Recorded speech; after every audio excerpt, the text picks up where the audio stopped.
For 10,000 years, the galaxy thrived under peace. The Kelhari Empire, gentle and wise, had mapped every star, cataloged every life form. Until one day, they found a planet that defied logic.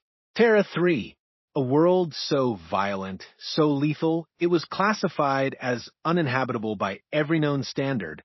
Yet it was watching them back. They sent emissaries.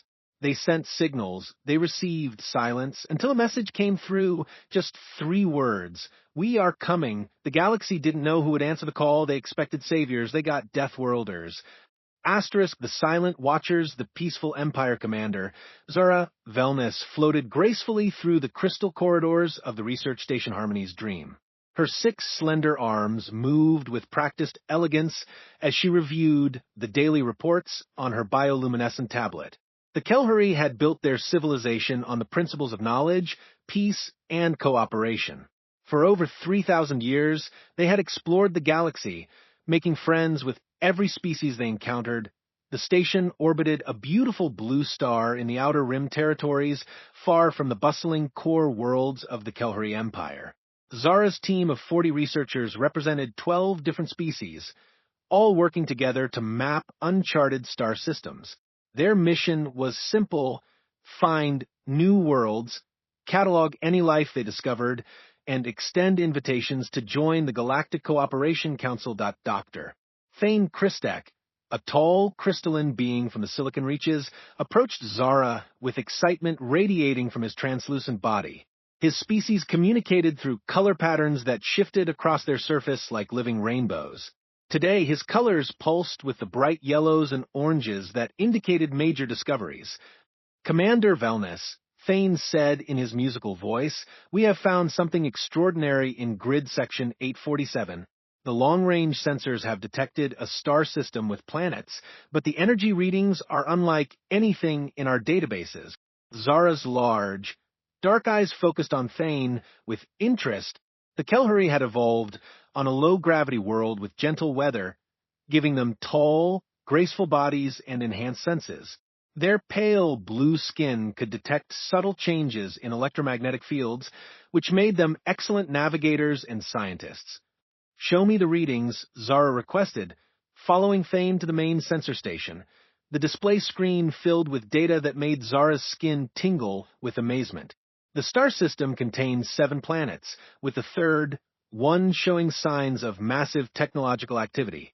Energy signatures pulsed across the planet's surface in patterns that suggested billions of individual power sources.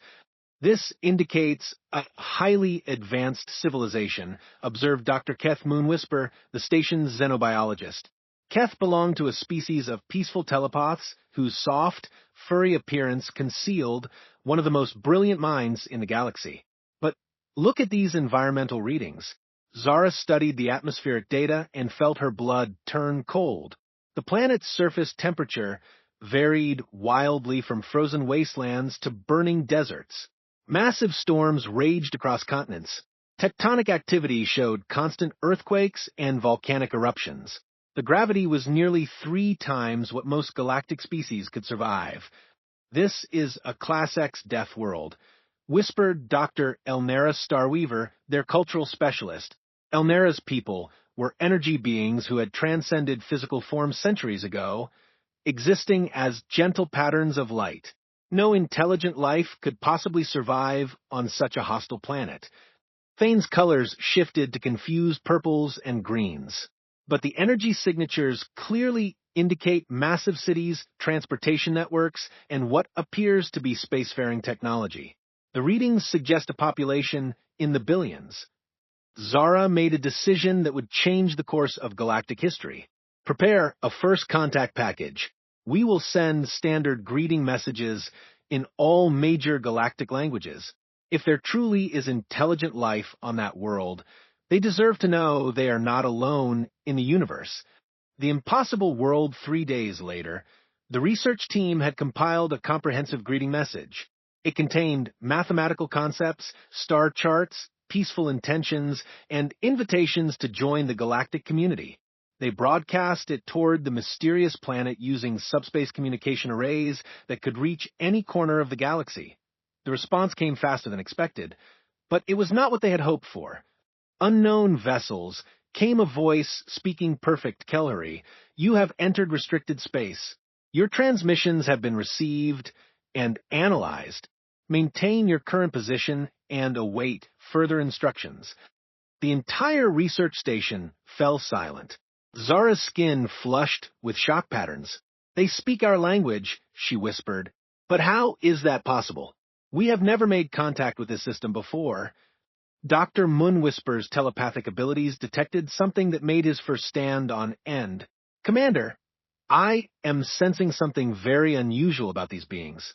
Their mental patterns are unlike anything I have encountered. There is an intensity there, a sharpness that suggests they are accustomed to danger. Before anyone could respond, their sensors detected movement from the planet. A single vessel had launched from the surface and was approaching their position at incredible speed. The ship was unlike any design in the galactic databases. Where Kellery vessels were smooth and elegant, this craft was angular and heavily armored. It moved through space with predatory efficiency. The vessel is heavily armed, reported Thane, his colors shifting to warning reds. Multiple weapon systems, advanced shielding, and armor plating thick enough to withstand direct impacts from asteroids. The alien ship stopped precisely 1,000 kilometers from Harmony's Dream. A new voice came over the communication system, speaking in crisp, efficient tones. Research Station Harmony's Dream. This is Captain Sarah Chun of the Terran Defense Force vessel Vigilant Guardian. We are coming aboard for inspection and discussion. Prepare your docking bay. Zara had never heard of the Terran Defense Force, but something in the captain's voice suggested that refusing would not be wise. Dr. Christek, prepare the main docking bay. All staff maintain peaceful postures and avoid any actions that might be interpreted as threatening. 30 minutes later, the airlock hissed open and 3 figures stepped aboard the research station. Zara's first impression was that they looked remarkably similar to several species in the galactic community, but there was something different about them. They were shorter and more compact than most spacefaring races, with dense bone structure and powerful muscles that suggested high gravity adaptation. Captain Chun was a woman of medium height, with dark hair and alert brown eyes that seemed to catalog every detail of her surroundings. She wore a dark blue uniform with equipment that Zara did not recognize. The 2 beings with her carried themselves like soldiers, alert and ready for trouble. Captain Chun, Zara said, extending her arms in the traditional Kellery greeting of peace, welcome aboard our research station. I am Commander Zara Velness of the Kellery Empire. We are honored to make first contact with your people. Chun studied Zara carefully before responding. Commander Velness, we appreciate your peaceful intentions, but we need to discuss some important matters regarding your presence in this system. Dr. Moonwhisper stepped forward, his telepathic senses focused on the humans. What he detected made his fur bristle with surprise. Commander Chun, your mental patterns are extraordinary. Your people have experienced significant trauma and conflict. You think in terms of threats, strategies, and survival in ways that peaceful species do not. Chun nodded grimly. That is because we come from what you call a death world, Doctor. Our planet has been trying to kill us since our species first developed intelligence. We learned to survive by becoming very good at identifying and eliminating threats. Elnera's energy form flickered with confusion. But how do you maintain civilization with such a violent mindset? How do you cooperate and build advanced technology? Survival requires cooperation, explained Lieutenant Marcus Torres, one of Chen's companions. When everything around you is dangerous, you learn to work together, or you die. Our conflicts made us stronger, our challenges taught us innovation, and our struggles forged us into something that can protect what we value. Zara was fascinated but confused. Protect from what? The galaxy is peaceful. The Cooperation Council has maintained harmony for thousands of years. Chun and her team exchanged glances that spoke of shared knowledge and hidden concerns. Commander Velness, how long has your civilization been spacefaring? Nearly 4,000 years, Zara replied proudly. We have made contact with over 200 peaceful species, and establish trade and cultural exchange throughout our region of the galaxy. And in all that time, have you ever encountered hostile forces? Ancient enemies? Threats that could not be reasoned with or negotiated with? Zara considered this carefully. No, Captain Chun. All intelligent species we have met have been reasonable and cooperative. The galaxy seems to naturally tend toward peace and mutual understanding. Chun was quiet for a long moment. When she spoke again, her voice carried a weight that made everyone on the station pay close attention. Commander, what you have experienced is not natural. The galaxy you know exists because others have been fighting to protect it.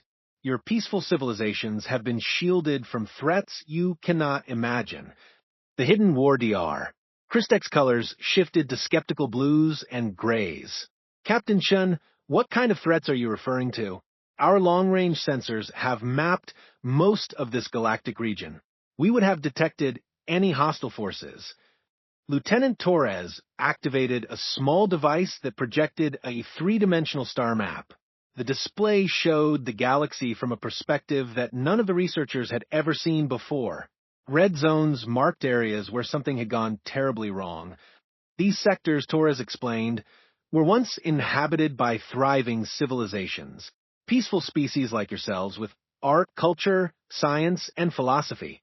They built beautiful cities and explored the stars with wonder and curiosity. Elnera's energy form pulsed with growing concern. What happened to them? They were consumed, Chin said. Simply, there are forces in this galaxy that are older than your civilizations, older than recorded history. They sleep for long periods, then wake up hungry. When they do, entire star systems simply disappear. Dr. Mun Whisper's telepathic abilities detected the truth in Chen's words, along with something else that made him tremble. These humans carried memories of battles beyond imagination, losses that would have destroyed the sanity of most peaceful species. The Void Hunters, whispered Sergeant Lisa Park, the third member of Chen's team. Ancient machines or entities, we are not sure which. They appear without warning, consume everything living on a planet, and move on. They have been active for millions of years. Zara's skin patterns showed deep confusion and growing fear. But why have we never encountered them? Why has the Cooperation Council never mentioned such threats? Chin walked to the research station's main display and called up tactical information that made everyone stare in shock. The data showed battle sites, defense networks, and military installations scattered throughout the galaxy's outer rim regions. Because people like us have been fighting them, Chin explained, for over 800 years, humanity has been waging a secret war against forces that would end your peaceful civilization in days. We learned about the galaxy's peaceful nature early in our space exploration, and we made a choice. What choice? Asked Zara. To become the monsters that fight monsters, to stand between the darkness and the light, to let civilizations like yours continue to grow and explore and create beautiful things while we handled the ugly necessity of war. The implications of this revelation hit the research team like a physical blow. Everything they thought they knew about the galaxy was wrong. Their peaceful expansion, their cultural exchanges, their scientific discoveries had all been possible because others were dying to protect them. Doctor. Christek's colors shifted through the entire spectrum as he processed this information. How many of you are there? How many humans are fighting this secret war? Enough, Chin replied. We have colonies throughout the outer rim, military bases in dead systems, and fleets that patrol the dark spaces between civilizations. We learned long ago that if we revealed ourselves to peaceful species, they would either try to help us and die, or they would panic and destabilize the very civilizations we are trying to protect. Torres added, so we stayed hidden. We became the silent guardians, the watchers in the dark. We let you believe the galaxy was naturally peaceful, while we made sure it stayed that way. Zara struggled to understand the magnitude of what she was hearing. But why reveal yourselves now? Why break your silence after so many years? Chen's expression grew grim, and for the first time since boarding the station, she looked truly worried. Because the enemy we have been fighting for centuries is changing. The Void Hunters are becoming more aggressive, more coordinated. Our intelligence suggests they are preparing for something big. She activated another display that showed recent battle reports and enemy movement patterns. The data painted a picture of escalating conflict and increasing danger. We can no longer fight this war alone, Chen continued. The threats are growing beyond our ability to contain them. We need the peaceful civilizations of the galaxy to understand what is coming and to prepare for the possibility that their protected existence may be coming to an end. The research station fell into stunned silence as the weight of this revelation settled over everyone present. The galaxy they thought they knew was gone, replaced by a reality where ancient horrors lurked in the darkness and humanity stood alone against the void. What do you need from us? Zara asked finally. Chin smiled for the first time since boarding the station, but it was not a pleasant expression. It was the smile of a predator who had finally decided to reveal herself to her prey. We need you to contact the Cooperation Council, she said. We need you to tell them that humanity is coming out of the shadows, and we need you to help us prepare your people for a war they never imagined was possible. As the human team prepared to return to their ship, Captain Chun turned back to address the stunned researchers one final time. Commander Velness, there is something else you should know. The peaceful galaxy you have explored represents only about 30% of habitable space. The other 70% is where we have been fighting and dying to keep the darkness from reaching you. She paused at the airlock, her words carrying the weight of centuries of hidden sacrifice. Tomorrow that changes. Tomorrow you learn what it means to live in the real galaxy. When monsters answer the call to the Council of Fear 3 weeks after the encounter at Harmony's Dream, the Grand Assembly Hall of the Galactic Cooperation Council buzzed with nervous energy. Representatives from over 200 peaceful species had gathered on the crystal world of Ethros Prime, their home for diplomatic discussions and cultural exchange. Commander Zara Velness stood at the central podium, her pale blue skin flickering with patterns of anxiety and determination. Around her, the assembled delegates whispered in dozens of languages, their conversations filled with disbelief and growing fear. Honorable delegates, Zara began, her voice amplified throughout the massive chamber. What I am about to share will challenge everything we thought we knew about our galaxy. The hall fell silent. Delegates from crystalline species like the Ethrin Collective sparkled with attention, while the gas-form representatives of the Nebula Consortium swirled with curiosity. Even the ancient tree beings of the living worlds leaned forward with creaking branches. Zara activated the holographic display system, filling the air above the assembly with images from her encounter with the humans. The first image showed Captain Chun and her team boarding the research station. These beings call themselves humans, Zara explained. They come from a Class X Deathworld and claim to have been protecting our civilizations for over 800 years. Counselor Viridian of the Photosynthetic Alliance raised a vine-like appendage. Commander Velness, this is clearly impossible. We would have detected any military presence in our territories. That is what I thought as well, Zara replied, activating the next set of images. But they provided evidence of battles fought in regions we thought were empty space. The holographic display showed the aftermath of conflicts beyond imagination. Shattered worlds, debris fields stretching across star systems, and energy signatures that indicated weapons of unimaginable power, the Doctor. Thane Christek stepped forward to support Zara's testimony. His crystalline form pulsed with colors of scientific certainty. Fellow beings, I have analyzed the data they provided. The evidence is authentic. These humans have been fighting something called the Void Hunters for centuries.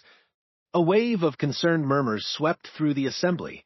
The name Void Hunters had appeared in ancient legends and extinct civilization databases, but most scholars had dismissed them as mythology. Ambassador Luminara of the Energy Collective, a being of pure light who had transcended physical form millennia ago, spoke in harmonics that resonated through the chamber. If these claims are true, Why did they not contact us sooner? Why allow us to remain ignorant of such threats?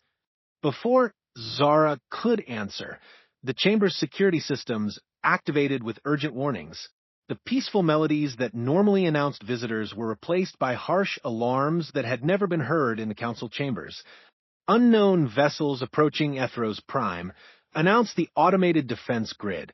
Multiple contacts, heavily armed, not responding to standard identification protocols. Through the crystal walls of the assembly hall, the delegates could see ships unlike anything in their databases. Human vessels approached the planet in formation, their angular hulls and weapon arrays creating an intimidating display of military power. A new voice filled the chamber, speaking through the communication systems with authority and confidence. Galactic Cooperation Council, this is Admiral Elena Vasquez of the Terran Defense Force. We request permission to address your assembly on matters of galactic security. The delegates looked at each other with uncertainty. Their civilization had no protocols for dealing with armed visitors who demanded to speak at their peaceful gatherings. Council Speaker Harmony Lightweaver, an ethereal being whose species had guided galactic diplomacy for 2,000 years, made the decision. Admiral Vasquez, you may send a small delegation to address our assembly. However, your weapons must remain disabled while in our space. Understood, Council Speaker.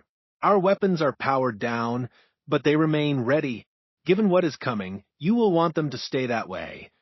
The warriors arrived. The main entrance to the assembly hall opened with a soft chime, and 3 figures walked into the chamber with measured steps. The delegates had never seen anything like them.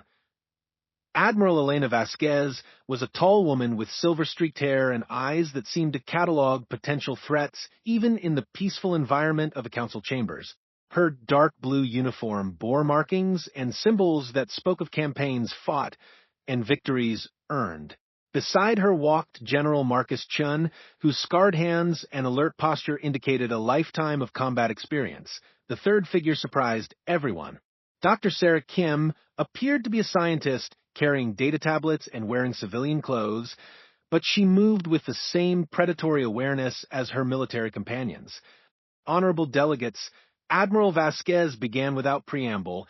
My name is Elena Vasquez, and I command humanity's Outer Rim Defense Fleet. I am here to inform you that your protected existence is about to end. The blunt statement sent shockwaves through the assembly. Peaceful species were not accustomed to such direct communication about unpleasant topics. General Chin activated a portable holographic projector that filled the chamber with images of war, battle scenes, destroyed worlds, and enemy forces that defied comprehension. For 843 years, Chin explained, humanity has served as your unrecognized guardians. We have fought 13 major incursions by the Void Hunters, prevented 47 potential galactic extinction events, and eliminated threats that would have destroyed every peaceful civilization in this galaxy. Dr. Kim stepped forward with scientific data that made the assembled researchers gasp with shock. The enemy we have been fighting is not a single species or empire. The Void Hunters are ancient machines or entities that exist to consume life. They sleep for centuries, then wake up hungry. When they do, star systems simply cease to exist. Council Speaker Lightweaver pulsed with concerned harmonics. Dr. Kim, why should we believe such extraordinary claims? Our own deep space sensors have never detected these threats. Because we have been hiding them from you, Admiral Vasquez replied. Every time a Void Hunter scout appeared in your territories, we intercepted it. Every time an ancient weapon began powering up near your trade routes, we destroyed it. We fought our wars in empty space and dead systems to keep you from ever knowing they existed. Ambassador Luminera's energy form flickered with growing understanding. You deliberately concealed yourselves to preserve our innocence. We preserved your ability to remain the beautiful civilizations you are. General Chin corrected. You create art, explore science, build cultures of cooperation and understanding. These are precious things worth protecting. We decided long ago that someone had to handle the ugly work of galactic defense so that you could continue being who you are. Counselor Viridian raised his vine appendage with a question. But why reveal yourselves now? What has changed? Dr. Kim activated a new set of displays that showed recent intelligence data. The images were terrifying.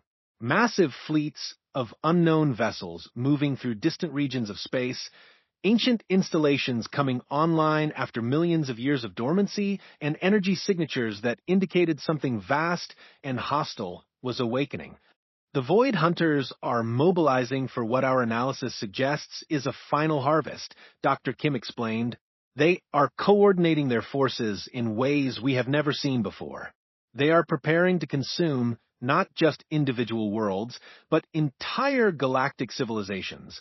The chamber fell into shocked silence as the implications of this statement settled over the peaceful delegates.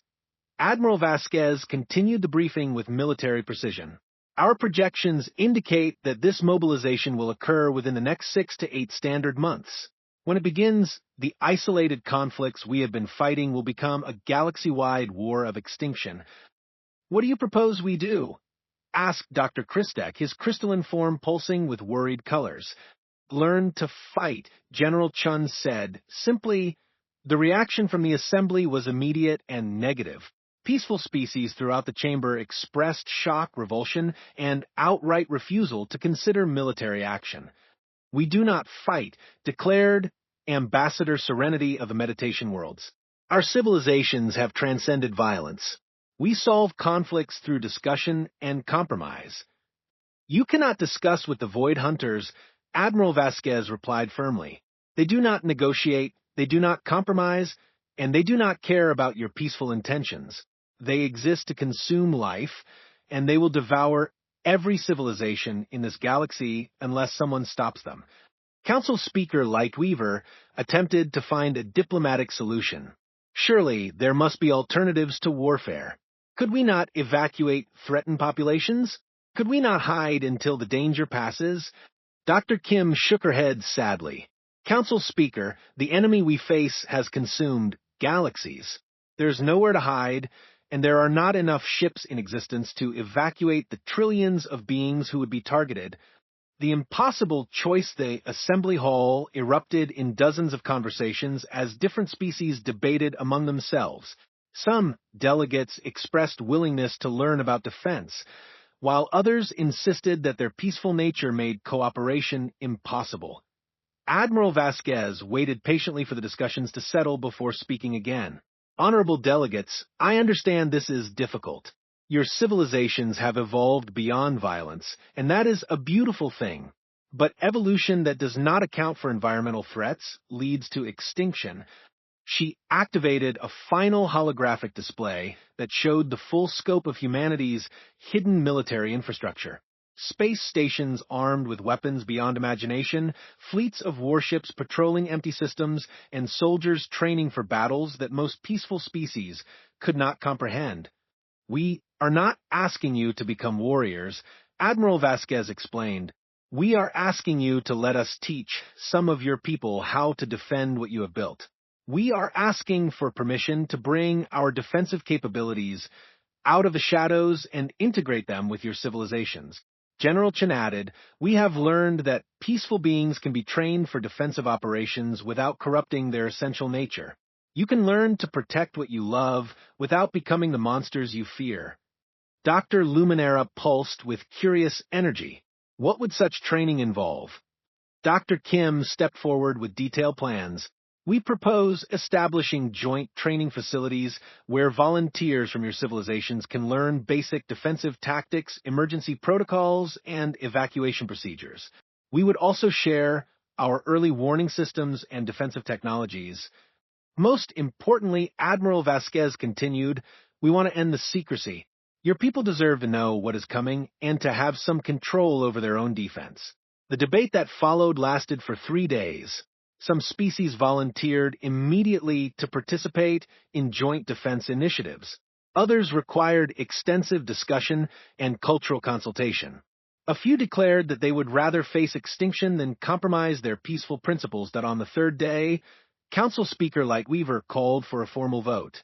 The question before us is whether to accept humanity's offer of defensive cooperation and preparation for the threat they describe.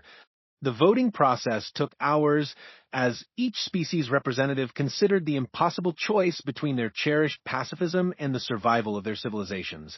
When the votes were finally tallied, the result was decisive. 73% of the galactic civilizations agreed to participate in joint defensive preparations. Admiral Vasquez nodded with grim satisfaction. Very well.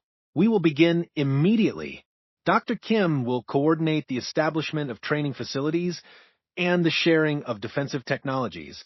General Chun will oversee the military aspects of your preparation. As the assembly prepared to adjourn, emergency alarms began ringing throughout the crystal city of Ethros Prime.